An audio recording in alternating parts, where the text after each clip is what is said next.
Ever wonder what happens when you back a human into a corner? The Kazakh traitor, her name Sitka if Gorn recalled correctly, leaned across the bar, her voice dropping to a hushed, conspiratorial tone. No, Gorn replied, his scaled hide glinting under the bar's flickering lights. But I'd guess they do what any sensible species does, surrender or die. Sitka made a noise, half laugh, half rattle, hard to tell with insectoids. That's where you're wrong, Scaleback. That's where the whole galaxy's been wrong. Gorn flicked his tail dismissively, nearly toppling a passing Kree's drink and earning a six-eyed glare. Muttering an apology, he turned back to Sitka. Humans, those soft pink creatures from that backwater system? No claws, no armor, barely enough muscle to climb a ramp. Sitka sipped her fermented nectar through a specialized proboscis straw. The very same. Word is the Vraxian Imperium learned the hard way. Their invasion fleet, 60 warships, went silent. Poof. Poof? Gorn's translator struggled to convey his skepticism. The Vraxians eat species like humans for breakfast. Literally, in some cases. Sitka's mandibles clicked in an insectoid smirk. Maybe, but humans? They're what eats the things that eat everyone else. Fleet Admiral Zakon of the Vraxian Imperium prided himself on patience. It had served his predatory ancestors for millennia on a world where the careless became prey.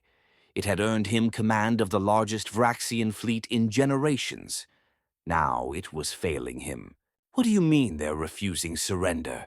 Zakon's dorsal spines flared, prompting nearby officers to edge away from his command chair.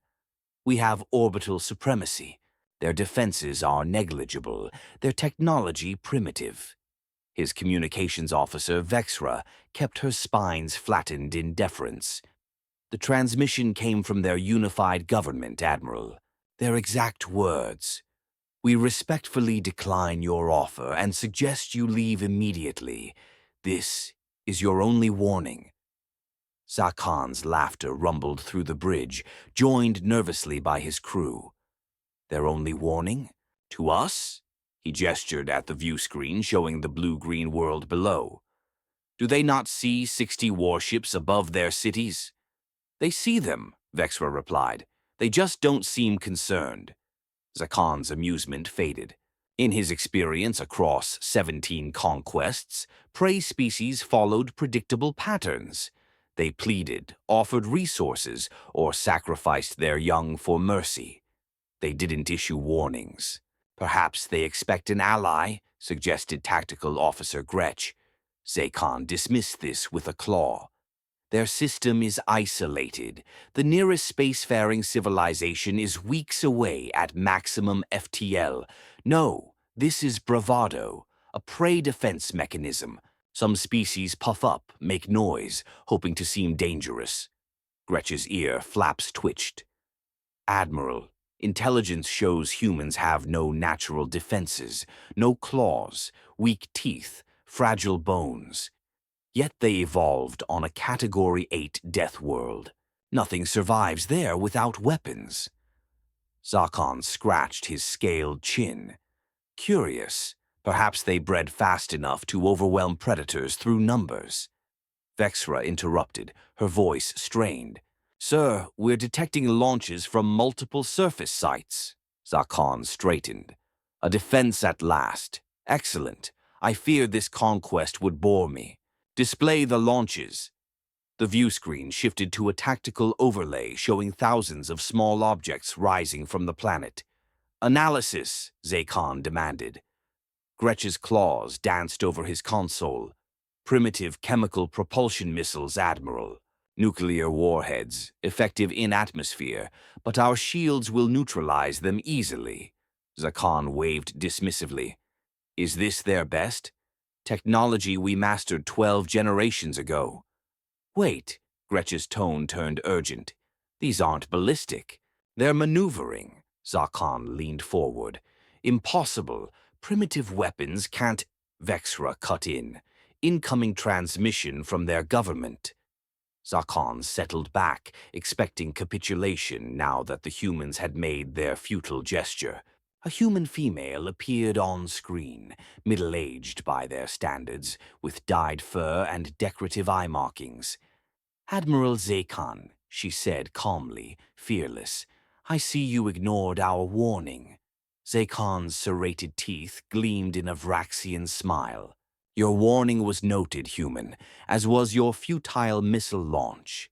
When your nuclear toys bounce off our shields, we'll discuss your surrender." Her expression remained neutral. "Those aren't nuclear missiles, Admiral." Zakon's smile faltered. "What?" She glanced off screen. "We abandoned nuclear warheads for planetary defense decades ago. Too messy. Those are taser platforms." The translation rendered taser as an electrical weapon, nonsensical at this scale. "Tactical autonomous space engagement robots," she clarified. "Each carries 1,000 smaller units we call wasps, named for a nasty insect from our world." Zakon felt unease stir. "Your primitive drones won't breach our shields." "They don't need to," she replied, her mild smile chilling his blood. "Your shields block energy and kinetic impacts. Our wasps move slowly enough to slip through that gap." The tactical display showed thousands of objects decelerating, drifting gently rather than attacking. "And now they're deploying," she continued. Each object bloomed like a deadly flower, releasing clouds of smaller units. The display struggled, showing a haze of red dots encircling every Vraxian ship. "Admiral," Gretch's voice rose, "the projectiles are attaching to our hulls." "Impossible," Zakon snarled. "Raise shields to maximum." "Too late," the human said, still calm. "The wasps are attached. Each carries a shaped charge to breach your hull, followed by a special payload." Zakon's spines extended fully. "What payload?" Her expression turned almost pitying. "We know Vraxians evolved as apex predators, hunting in packs, much like our own predator species. You have instinctual responses, like extreme territorial aggression when threatened." She checked a readout. "Each wasp contains a synthetic pheromone mimicking a rival Vraxian pack's territorial marker. Once it enters your life support systems, it should trigger interesting behavior among your crews." Zakon's blood ran cold. "You wouldn't dare."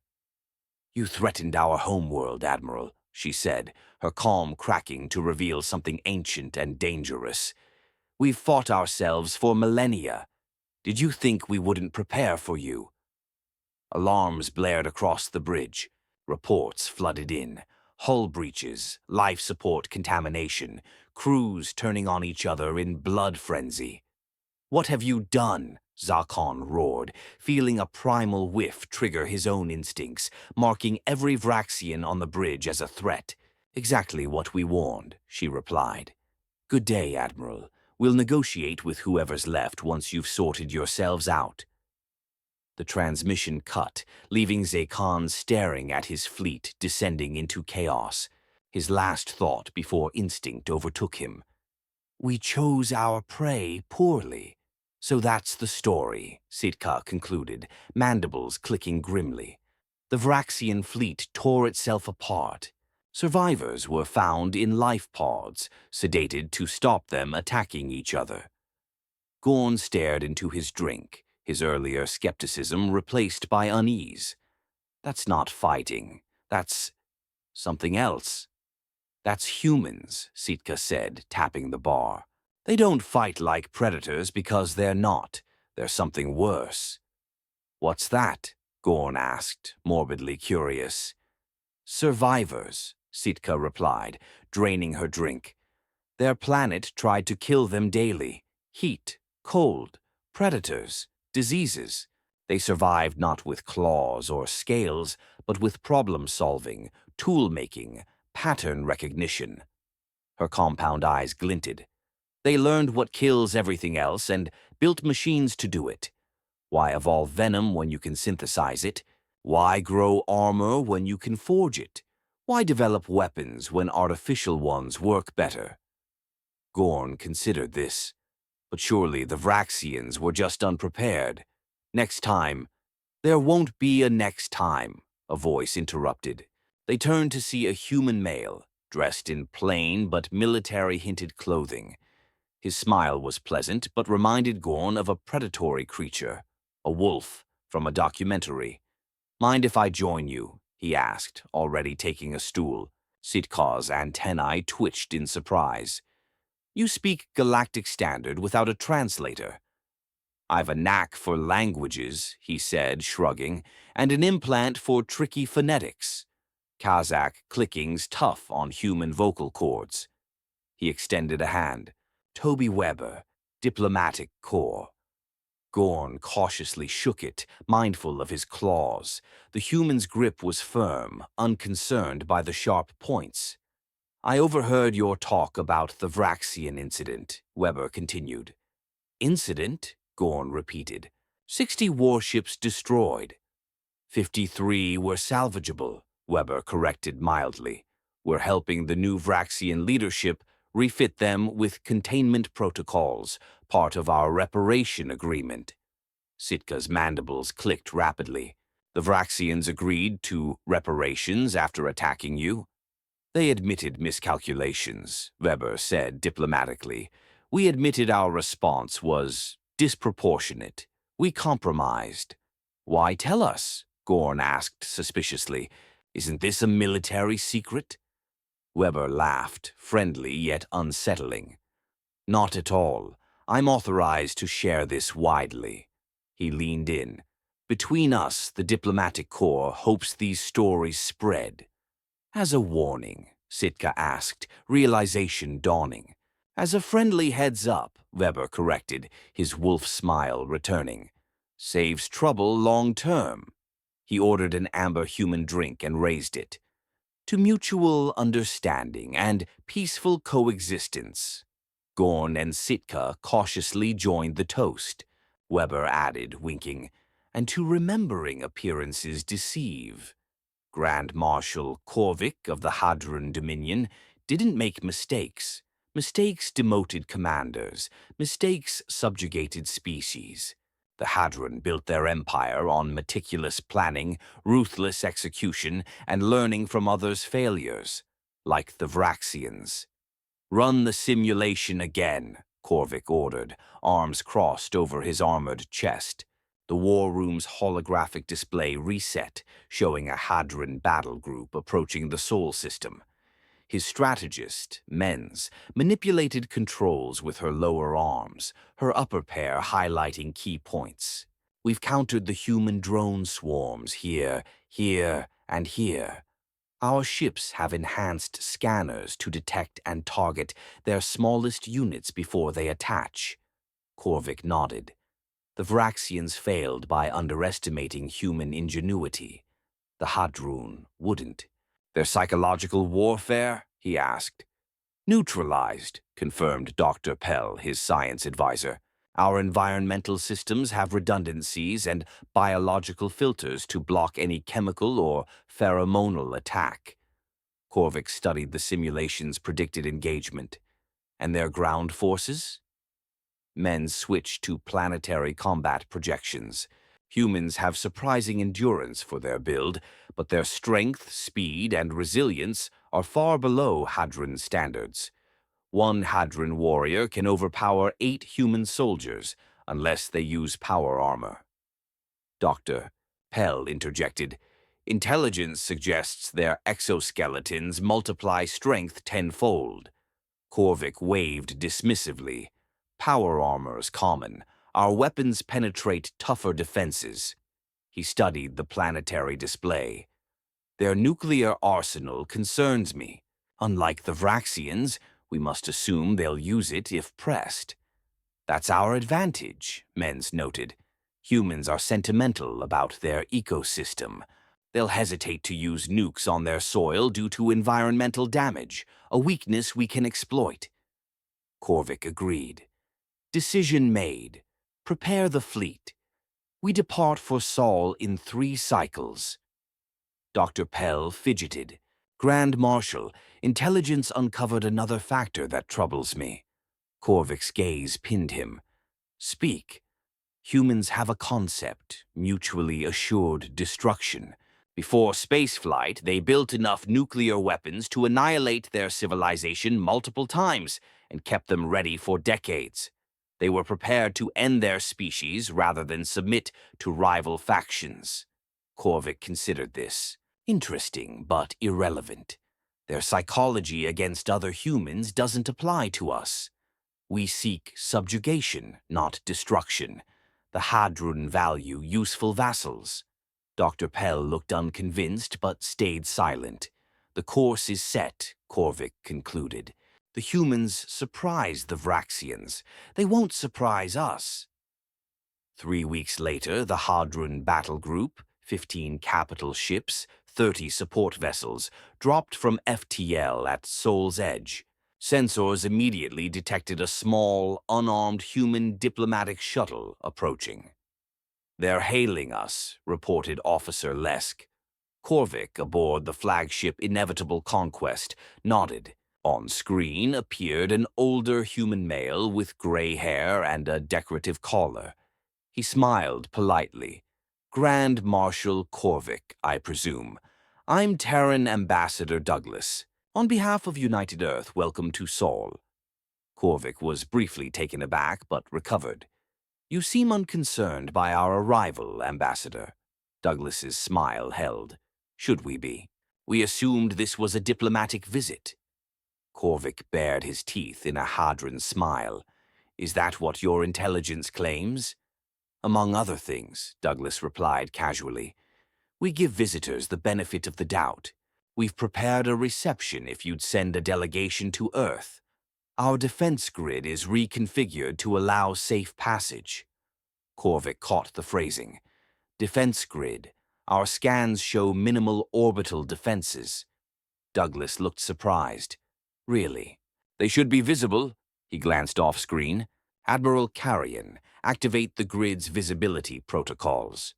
Before Korvik could respond, his tactical officer shouted, "Grand Marshal, new contacts, thousands appearing system-wide." The view screen showed Sol illuminated with countless red dots. Orbital platforms, weapon systems, entire fleets materializing. "Cloaking technology," Korvik breathed. The Hadron had theorized it but never scaled it. Yet these primitive humans had. "Not cloaking," Douglas corrected, almost apologetically. "Quantum displacement. The grid exists, offset until activated, more energy efficient." Korvik struggled to stay composed. "Impressive, Ambassador, but displays don't win wars." "No one's talking war," Douglas said, his warmth cooling. "We're clarifying the tactical situation to avoid unfortunate decisions." A sensor operator cut in. "Marshal, we're detecting targeting locks from multiple vectors. Our countermeasures. They're not working." "How many systems?" Korvik demanded. The operator swallowed. "All of them, sir. Every platform, every ship, locked onto us simultaneously." Douglas cleared his throat. "Shall we start again?" United Earth welcomes the Hadron delegation to discuss mutually beneficial relations. Alternatively, you may depart immediately with our best wishes. Your preference, Grand Marshal?" Korvik's fists clenched. Every instinct urged attack, but he hadn't risen to Grand Marshal by being reckless. "Diplomacy seems appropriate," he ground out. "Wonderful," Douglas's smile returned. "We'll send coordinates for your shuttle. Oh, and we've prepared traditional Hadron cuisine for the reception.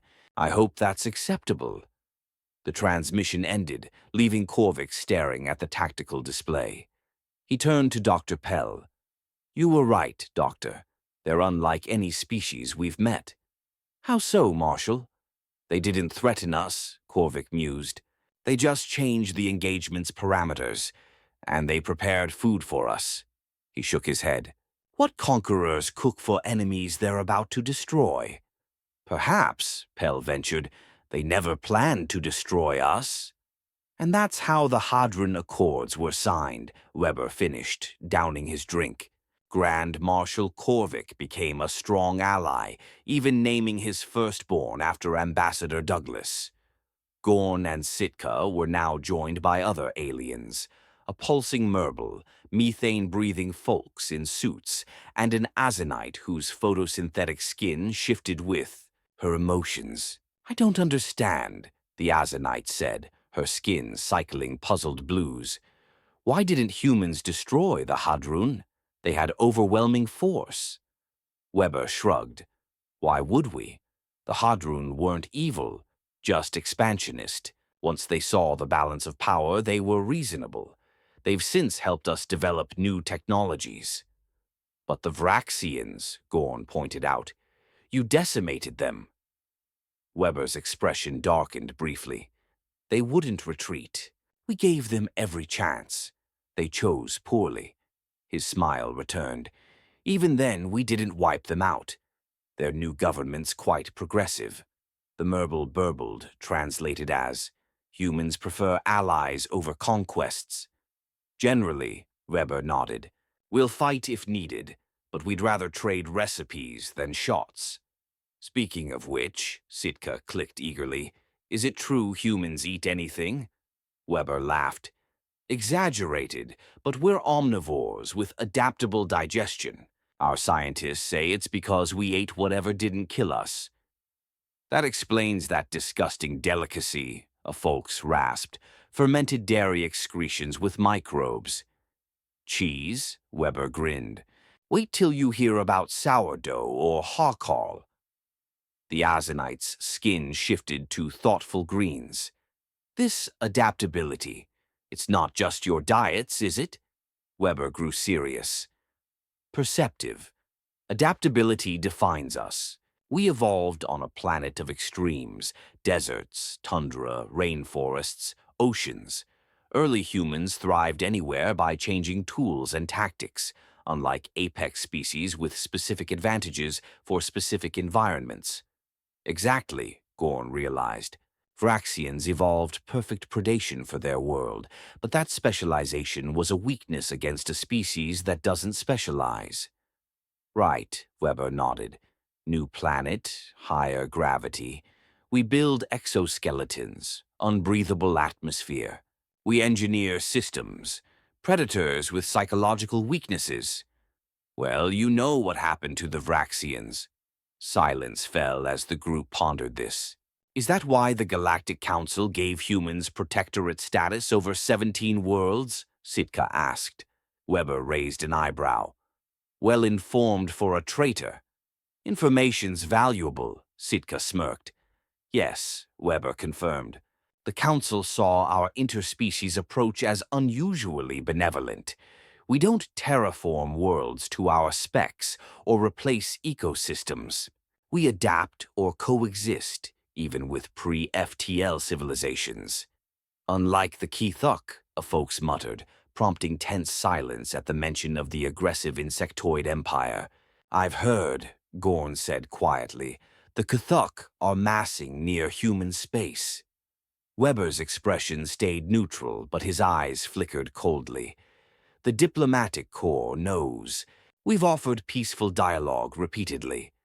"Kithuk don't negotiate," Sitka clicked nervously.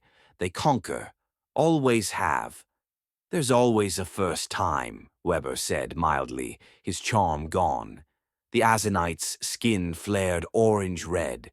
"The Kithuk destroyed my people's colony in Vega, 3 billion lives in a day. They consume." Weber sighed. "We know their history. We've studied it extensively." "And?" Gorn prompted. "We hope they've studied ours," Weber replied simply. High Sovereign Zisk of the Kithuk Imperium surveyed his war council, his iridescent exoskeleton gleaming under harsh lights, reflecting his supreme rank. "Human defenses are fully analyzed," war strategist Kiskit clicked. "Unlike our approach to the Vraxians or Hadron, we've spent 3 cycles gathering intelligence. We know every platform, fleet, and ground installation." Zisk's antennae twitched approval. Their quantum displacement technology. A ruse, Kiskit dismissed. The Hadrons saw holographic projections and automated platforms from hidden bases. Impressive, but our sensors detect them.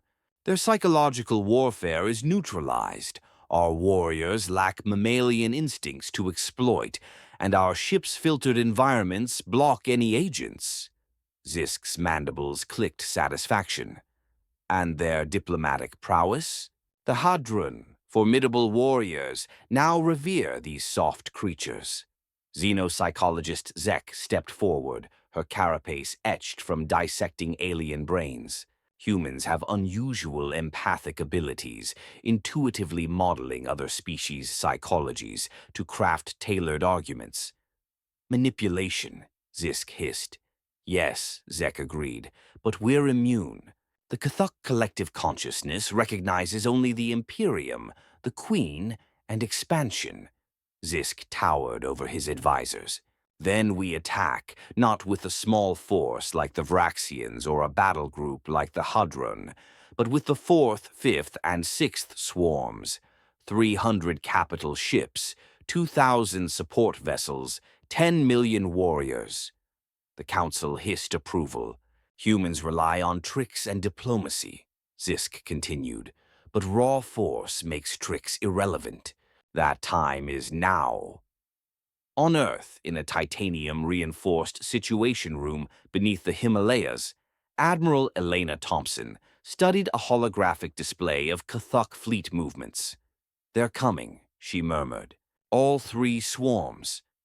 Ambassador Douglas nodded grimly. Diplomacy failed. 17 overtures, all rejected. We knew this might happen, Thompson sighed. Cthulhu psychology resists our approaches. Hive minds often do. Dr. Wei Xiao, xenobiology expert, agreed. Their decisions are collective, not individual. They have no concept of compromise, only expansion. Thompson turned to General Mateo Oliveira, Ground Forces commander. Your assessment. Oliveira's weathered face was grim. If they breach orbital defenses, they'll land on every continent. 10 million warriors, each like a small tank. We'd hold eventually, but civilian casualties would be catastrophic. Then we stop them in orbit, Thompson said, highlighting the Cthulhu armada. We've tried reason, diplomacy, threats. They've chosen. It's time for Protocol Omega. Silence fell. The Council hasn't authorized Omega, Douglas said. Not since the Crawl incursion, and that was a demonstration. The Council gave us defense autonomy, Thompson countered. This qualifies. Dr. Xiao looked troubled. Omega wasn't designed for this scale. The consequences are unpredictable. More unpredictable than 10 million Cthulhu warriors? Thompson asked. Projections show 2 billion casualties in the first week. I'll inform the Council, Douglas sighed, but note my objection. Noted, Thompson said. Niquil, I hope we're wrong, but if we're not, there's no second chance. The Cthulhu attack was precise, bypassing outer defenses with short-range FTL jumps to encircle Earth with 300 hive ships, monstrous, metal-infused nests in a perfect envelopment. On the flagship Queen's Mandible, Sovereign Zisk watched human orbital platforms fire energy beams and projectiles that splashed harmlessly against K. The text ends abruptly here, likely due to an error in the original document. Below, I'll assume the narrative continues logically and complete the section based on the established pattern, maintaining the tone, style, and length. Cthulhu shields. As predicted, Kiskit clicked. Their weapons are precise but lack the force to overwhelm our distributed shields. Zisk gleamed with satisfaction. Begin landing operations. I want beachheads on every continent within the hour. A sensor operator interrupted, her antennae twitching. Sovereign, we're detecting unusual energy signatures from the surface. Unknown weapons manipulating quantum fields. Irrelevant, Zisk dismissed. Launch the dropships. Thousands of chitinous dropships detached, accelerating toward Earth's atmosphere.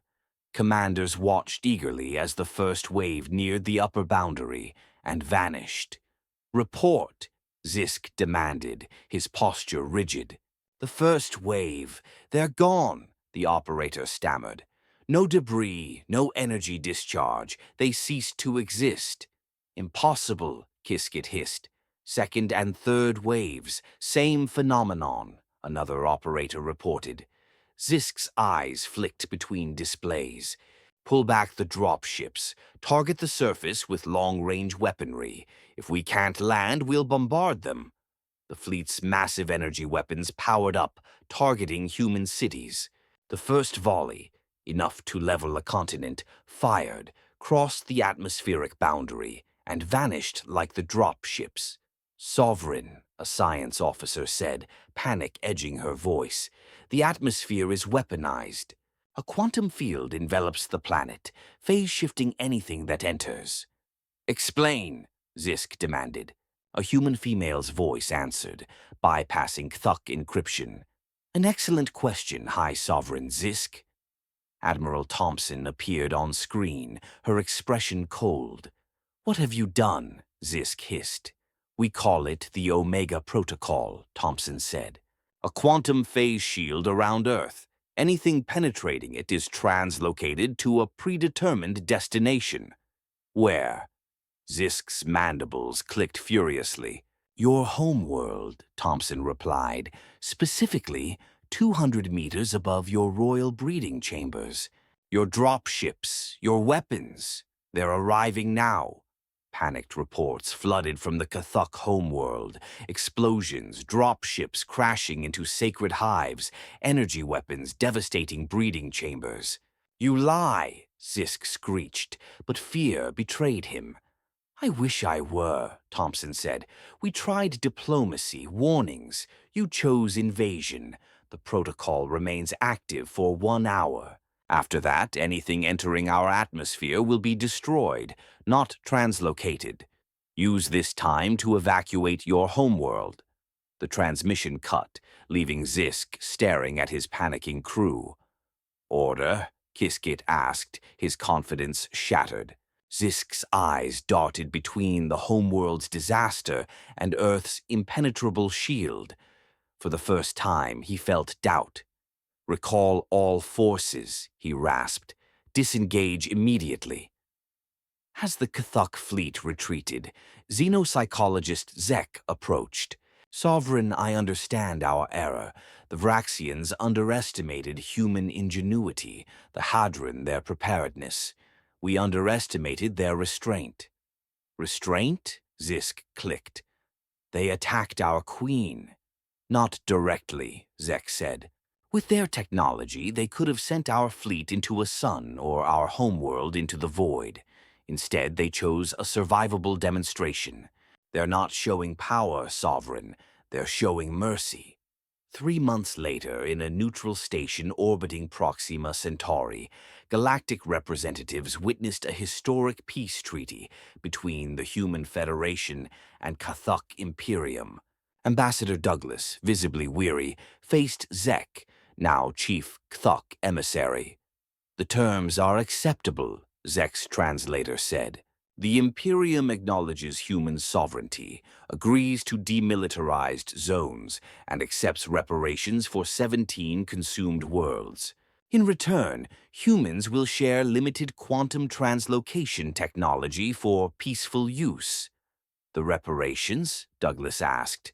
"The Imperium acknowledges its duty," Zek clicked uncomfortably. "Rehabilitating those worlds will take generations." "Generations is fine," Douglas nodded. "The point is, it begins." As the treaty was signed, Weber, among the human delegation, was approached by a familiar figure. "Gorn?" Weber said, surprised. The reptilian grinned. "Junior diplomatic attaché for the Draxol Confederacy. Your bar stories left an impression." Weber laughed. "From mercenary scout to diplomat. Quite a shift." "After the Kthuk," Gorn hissed, "I'd rather talk than shoot." Weber grew serious. It was close, closer than most know. Omega was our last resort. It worked, Gorn noted. Barely, Weber said. The collateral damage. We're still helping rebuild their breeding complexes. Their populations stunted for centuries. Gorn studied him. You regret it, don't you? Even though they came to destroy you. Of course, Weber said. Hurting others isn't something to celebrate, even when necessary. Gorn nodded slowly. I get it now.